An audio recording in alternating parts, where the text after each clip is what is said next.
Halo halo semuanya, assalamualaikum. Kembali lagi di materi USIPS part sejarah, di mana kali ini kita akan membahas tentang kerajaan-kerajaan Islam di Indonesia atau kesultanan Islam di Indonesia. Di mana pertama kita bahas dulu tentang Kesultanan Samudra Pasai, di mana berdiri sejak abad 7 dan 8 Masehi.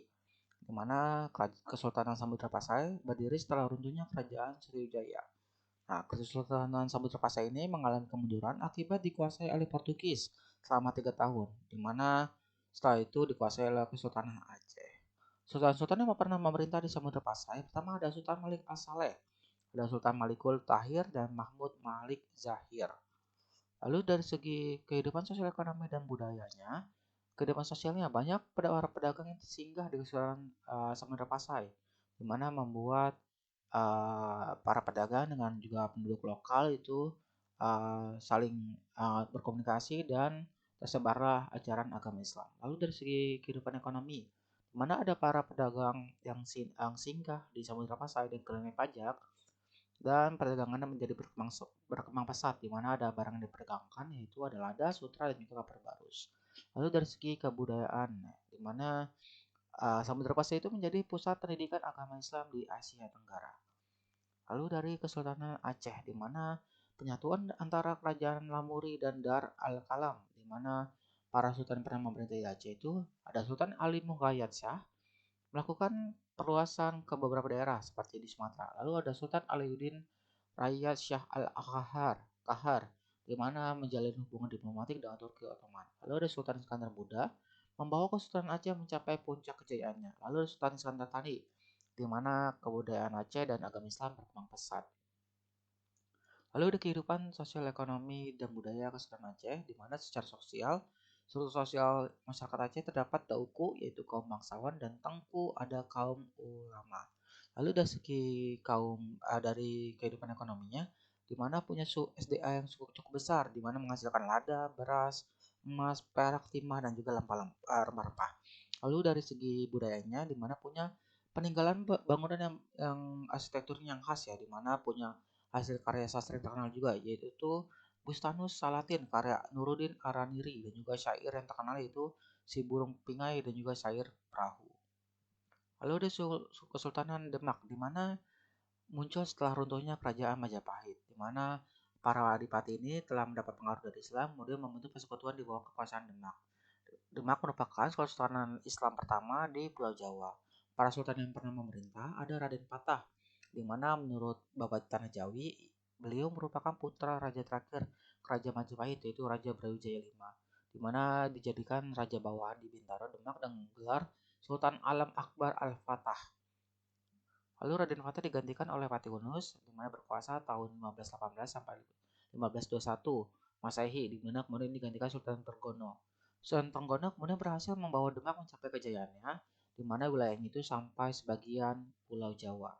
Pada tahun 1527, Demak berhasil merebut pelabuhan Sunda Kelapa yang ada di Jawa Barat dahulunya ya, atau namanya dulu di Jayakarta, di bawah kepemimpinan Fatahillah.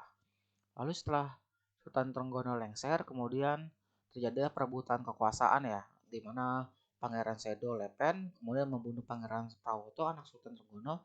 Kemudian terjadilah konflik di mana memuncaknya setelah Arya Penangsang membunuh Pangeran Prawoto.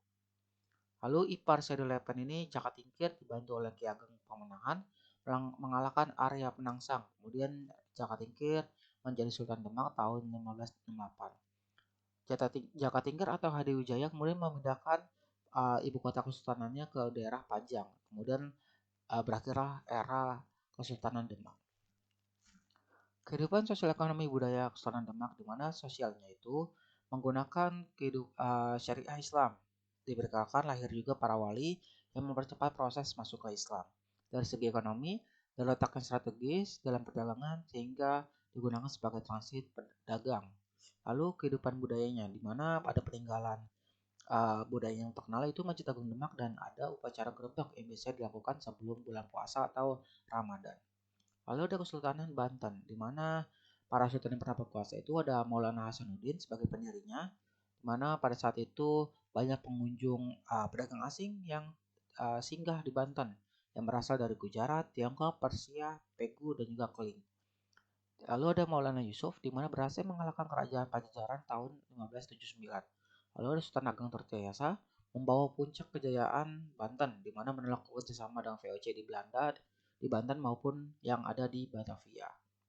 Lalu Sultan Haji yang merupakan anak dari Sultan Ageng Tirtayasa justru malah bersekutu dengan VOC untuk melengsarkan jabatan dari Sultan Ageng Tirtayasa.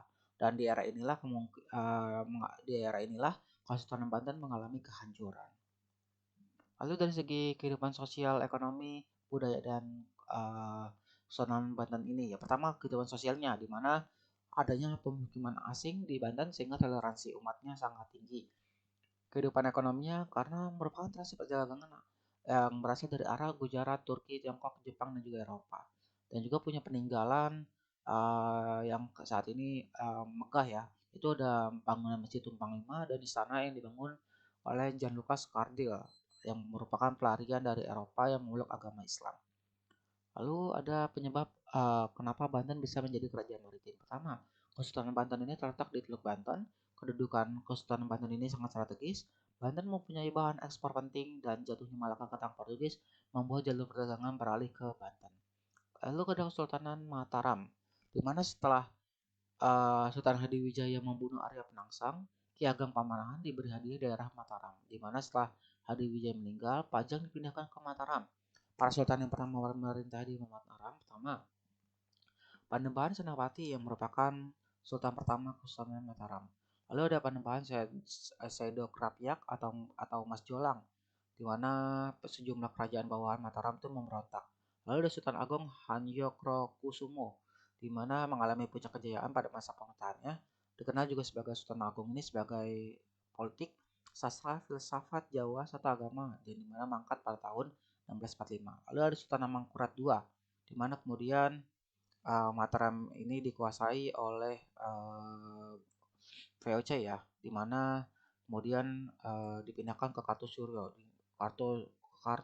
di mana setelah itu Mataram itu diadu domba dan dipisahkanlah dua kesultanan Mataram lewat perjanjian Giyanti. Isinya itu pertama, daerah Kesultanan Yogyakarta diperintahkan oleh Mangkubumi dengan gelar Sultan Hamengkubuwono I dan daerah Kasunanan Surakarta diperintahkan oleh Pakubuwono III. Lalu VOC berhasil memecah belah lagi Mataram dengan perjanjian Salatiga di mana isinya pertama Kesultanan Mataram itu terbagi menjadi tiga wilayah, Kesultanan Yogyakarta, Kasunanan Surakarta, Kadipaten Mangkunegaran. Lalu dari sisi kehidupan sosial ekonomi dan juga budaya Kesultanan Mataram. Kehidupan ekonominya ini mengandalkan pertanian karena merupakan penghasil beras, kayu, gula, kelapa, dan kapas. Lalu kehidupan sosialnya di mana ada golongan raja dan keturunannya, para bangsawan dan rakyat. Lalu di mana kehidupan itu bisa feodal. Seluruh tanah itu basisnya milik dari raja. Kehidupan budaya di mana mengubah kalender Jawa menjadi kalender Hijriah. Lalu ada seni pertukangan yang dikembangkan, diperbagus, dilihat dari bangunan istananya, gapura dan tempat ibadah. Lalu ada perayaan Grebek dan juga Sekaten.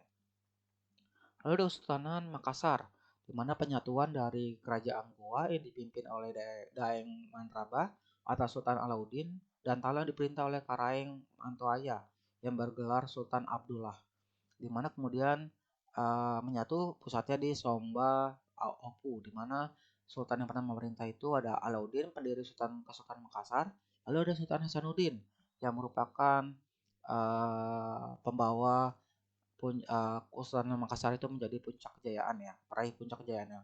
Di mana menolak tegas VOC di Makassar, kemudian diadu dombalah kerajaan Kesultanan Makassar ini dengan kerajaan Brunei.